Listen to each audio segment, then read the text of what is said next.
communications network. And you need power. Without that, you can't industrialize. This brings us to the crux of the matter. Even if you were to build roads, even if you were to take power into every remote corner, you were to run your tube wells, industries, etc., who's going to put up those industries? As if the situation of law and order during People's Party government was not bad, with utmost respect to Shah Sahib. Here, like those seized by death wish, by self-destruct wish, we have accentuated nothing but confrontation and sin. So you see judges being bumped off. You capture innocent people, you torture them, you extract confessions out of them, and you give them hanging sentences within a week, and you expect no retribution. And this is how you will control law and order situation. And this is how you will bring law and order to normalcy, to normality in sin. You think that you can hang innocent people? Have you seen the lockups of sin? We talk about dacoits. At least dacoits have got a code of ethics. Has anybody ever said that dacoits do not have a code of ethics? They demand money from you. You pay them, they don't kill you. Have you heard about dacoits executing people? Have you heard about dacoits dishonoring women? Have you heard of dacoits going back on their word? If they have demanded 5,000 and you have given them 5,000, they haven't turned around and said that we need 5,000 more. But I'm not advocating their cause. I'm not even supporting them. In juxtaposition, what I am saying is what the state machinery is doing is totally unjustifiable by any moral standards.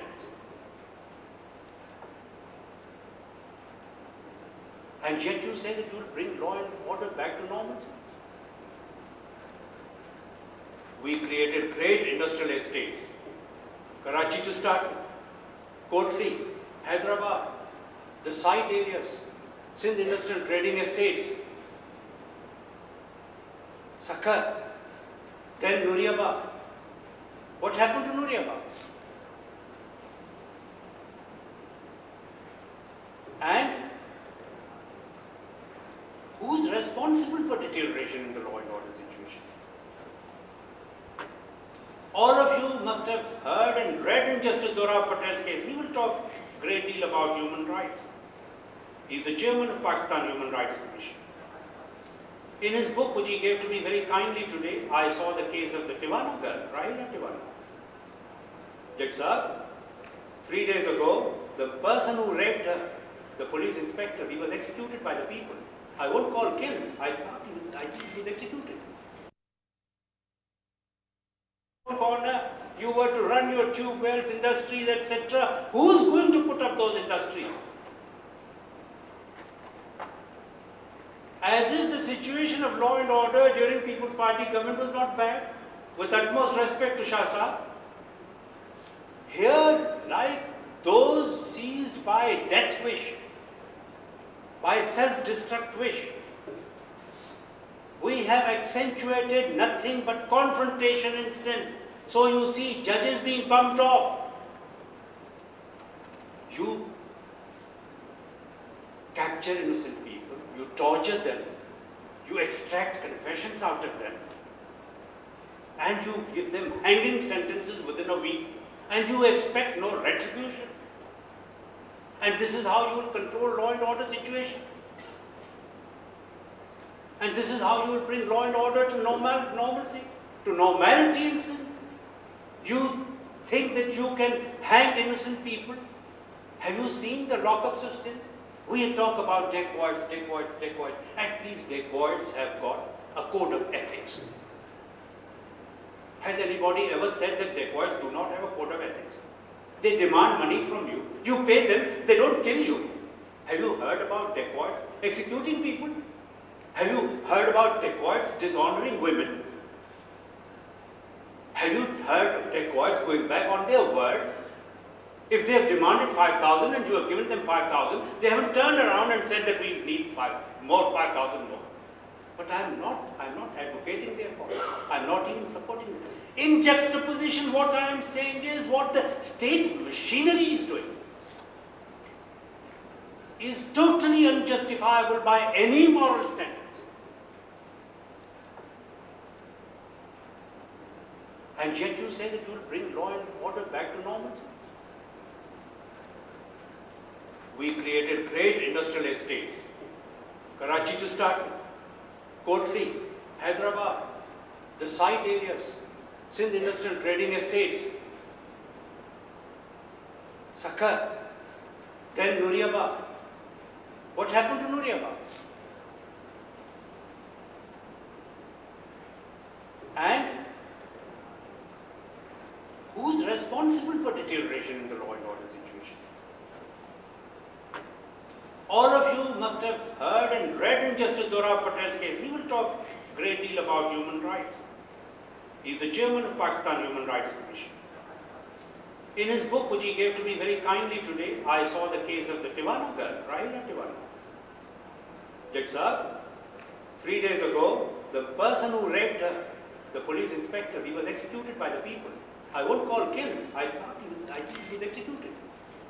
And you think that law and order will come back to normalcy? You're ruling him through a minority government whose credentials are doubtful, who got into government by manipulation and by grave violation of the constitutional guarantees about elections. And then you say that the situation will come back to normal?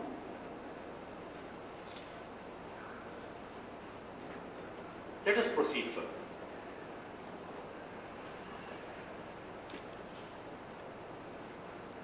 What is the economic situation in Pakistan? We must be a nuclear power. How can we do without a nuclear bomb? We have to show to India that we can confront it. Therefore, we must be a nuclear power. Therefore, let all economic aid stop. We don't care. We are the country with the highest per capita burden of military expenditure on it. It has gone up to 13%, which is an all-time world record, I think. Even Israel does not have it. Even Egypt does not have it. Our military expenditure has gone up to $4 billion, which is about 9,000 crores of rupees. And out of a gross national product of $35 billion, we are spending $4 billion a year on military expenditure. International Monetary Fund says that you reduce your military expenditure by 10%, otherwise all aid will be cut off. United States says all aid is frozen because you are proceeding with your nuclear capability. As far as India is concerned, we do not want to have friendly relations with any neighbor, with Afghanistan, Soviet Union, India. It's a death wish. Situation is Kashmir is pregnant with all dangers to our very survival, but we must go and aggravate it further. And here I am taking both the government and the opposition to task. No politician today has the sense enough or the strength enough to come out with these realities staring us in the face. That do we have to go nuclear? Do we have to have confrontation with India? Do we have to seek parity with India, a country which is 10 times our population? Do they realize what impact this is going to have on smaller nations and nationalities within Pakistan like Sindh?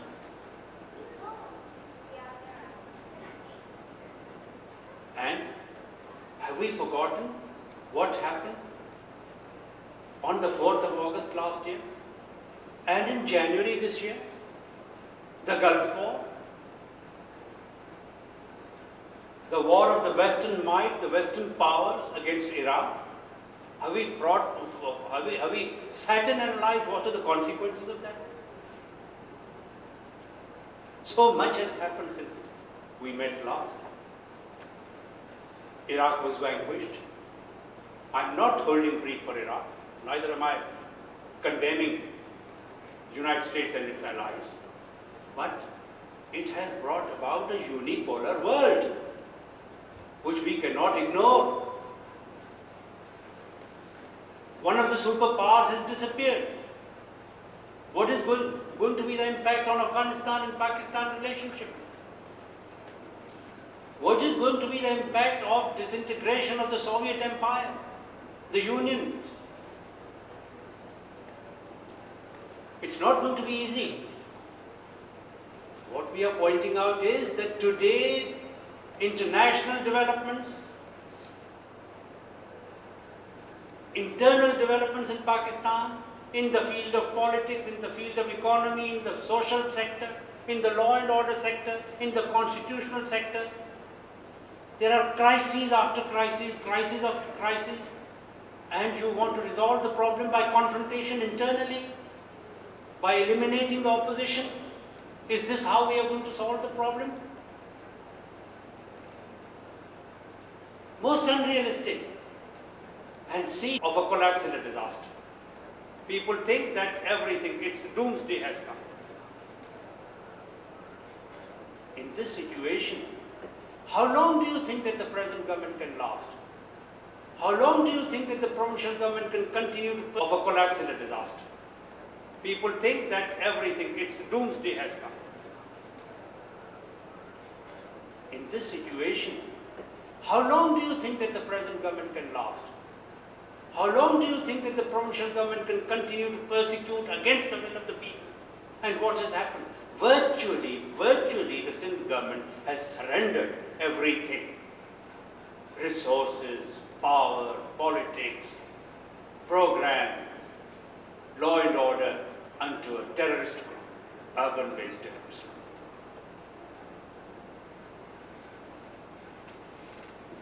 But I don't think that we could go any lower.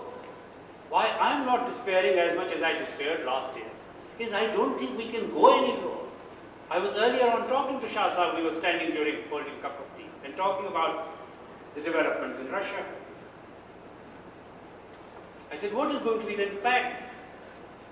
How is the Soviet Union going to handle the affairs? He replied, Confederation. That's what you said, Shah Sahib. You went a little beyond that. Now, let's leave Soviet Union to its own problems. I think they are far more complicated. Let us come back to ours. Last year, we analyzed the situation. We weren't far from wrong. This year again, let us analyze the situation. By the end of the year, economic situation in Pakistan is going to deteriorate to such an extent that internal resources will not be possible to sustain any meaningful development program. As it is already, the development program has been cut. There is going to be unprecedented inflation. We have seen the depreciation in the rupee, and we have seen parity between dollar and rupee changing every day. Last year, from 21 rupees to a dollar, we already gone to 25 rupees to a dollar. It will not be possible for Pakistan to pay the debts. It will have to ask for moratorium. It will not be possible for Pakistan to sustain its military expenditure. I think that in the new global order, this is very important, that West is going to insist on one dominant country in the region. Soviet threat is gone. Soviet threat is gone. That polarized situation is gone. Now I don't think that the military might in Pakistan is relevant to the West today. Terms are going to be dictated, and Pakistan will be compelled to reduce its military, because otherwise it will not have the resources, it will not have the support of the West to sustain that military machine. And if the nemesis reduces in size, maybe there can be a meaningful participation by all the nations and nationalities of Pakistan in the statehood and in the mainstream politics. I don't think that this repression can last. I think that they will have to give the historic rights to the nationalities which live there. But there is a note of warning. We should not precipitate it ahead of its time. We should move when all institutions of the state exist. We should not move in a situation which borders on anarchy. When the time comes and we get relief and we get our rights, we should be able to control, we should not move towards further fragmentation of sin. This is one thing we have got to avoid. We must avoid adventurism. We must avoid extremism. We cannot afford to be bellicose. We cannot afford to be chauvinistic. Time is coming when we get our rights. I think the realization has already come throughout Pakistan, including Punjab, the biggest of the provinces, that it is beyond the competence and capability of a single political party, whether it is People's Party or it is Islami Jamhuri Ittihad, to rule by itself and control the situation and to bring the country out of the deep crisis in which it exists. I think this realization has come. Therefore, whether Mr. Nawaz Sharif and Mr. Ghulam Ishaq and co. hold on for another 3 months or 6 months or 8 months, it's only a matter of time. They can't serve their full term. It is out of the question. Situation is right. If they don't go voluntarily, I think there will be a public uprising. There will be public agitation. There will be massive democratic struggles fought on the streets of Pakistan because assemblies and parliaments are bogus assemblies. They have lost their mandate. They never had any mandate. Their entire moral base is eroded. They cannot sustain themselves. Along with themselves, they have destroyed 1 or 2 other constitutional institutions which could have held them together. Therefore, it is only a matter of time before they go. 6 months, 8 months maximum. Economically, the situation will be unsustainable.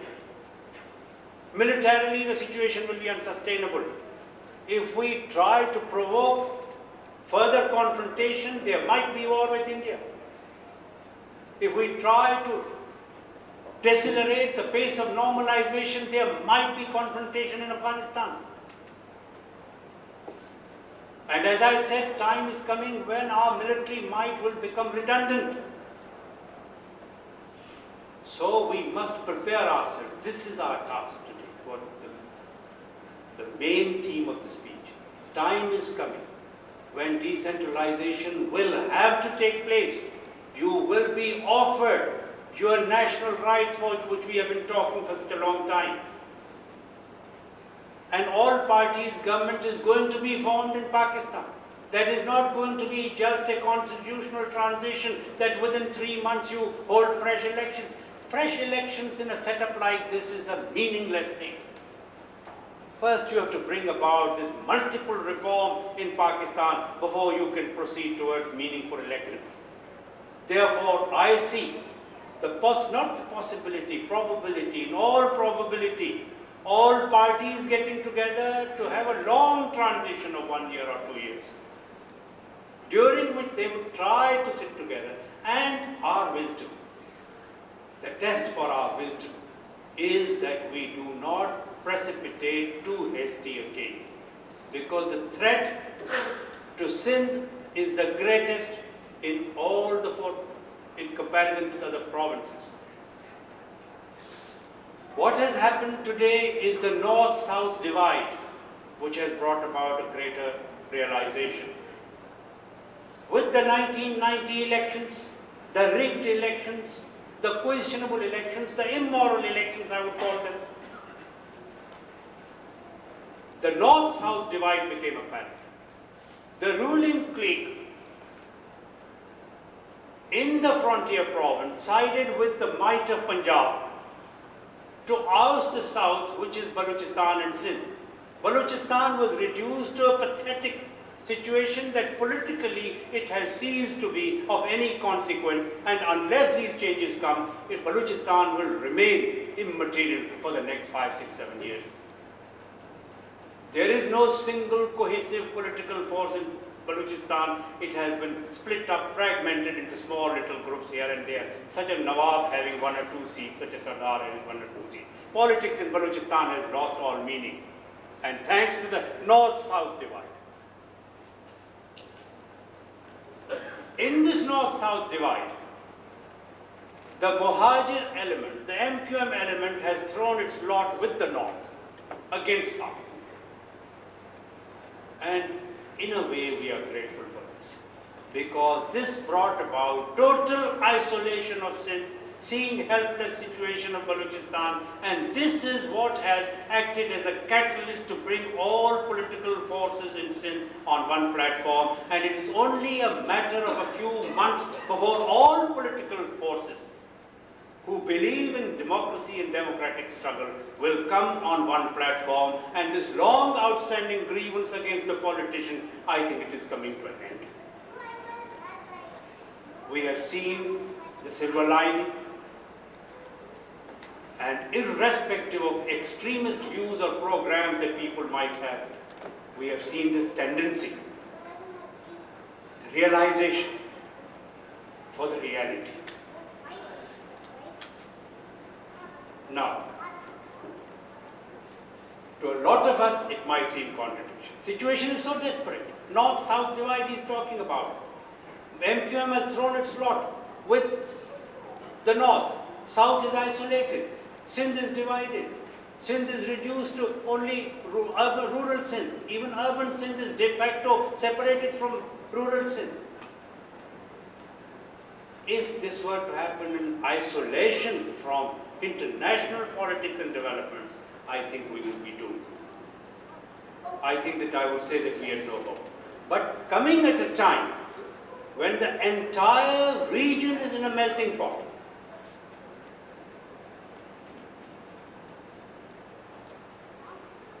this has provided the hope. We have seen the developments in Soviet Union, how a mighty empire had disintegrated without a shot being fired. Today, the appreciation of the scientific and technological development has taken roots. Today, the telecommunication technology has removed all barriers and curtains. Today, economic affluence of a community or of a people is the greatest pressure that can be borne upon the neighboring countries and the neighboring communities.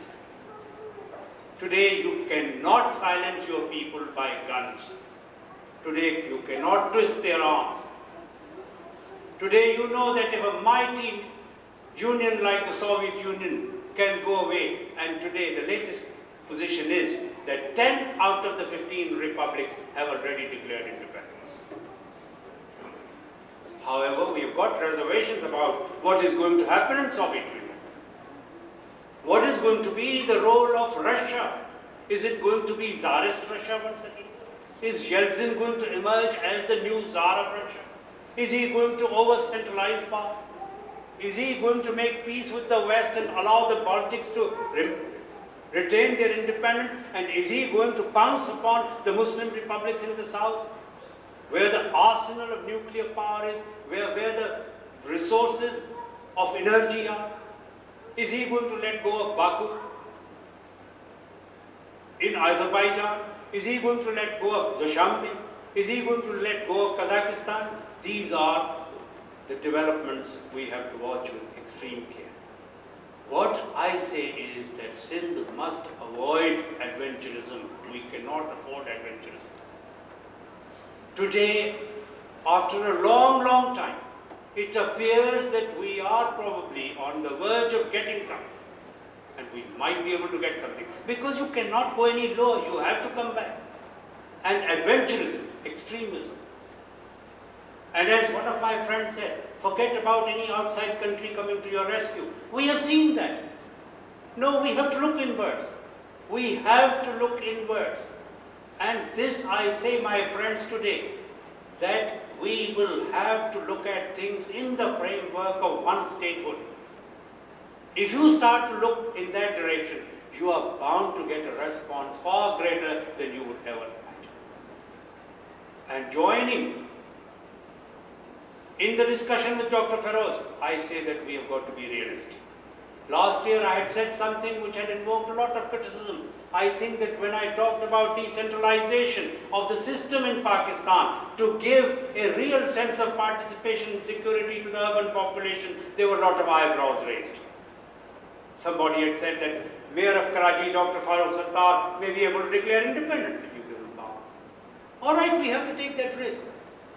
But then that reality also we must not overlook, that we have got 40% of our population living in urban Sindh and ethnically which is different from the ethnic Sindhi. You want them to become permanent part and parcel of Sindh, you have to offer them a deal. Otherwise, it will be factors like MQM which will always be dictating to them. If you want extremism, fascism, gangsterism, anarchy to be destroyed, sense to prevail, then you have to show greater tolerance than you accept from other people. I think let us proceed from this moment onwards. First of all, in my humble opinion, here you will have to make a greater effort. You are becoming a bigger and a bigger and a bigger community. Let us look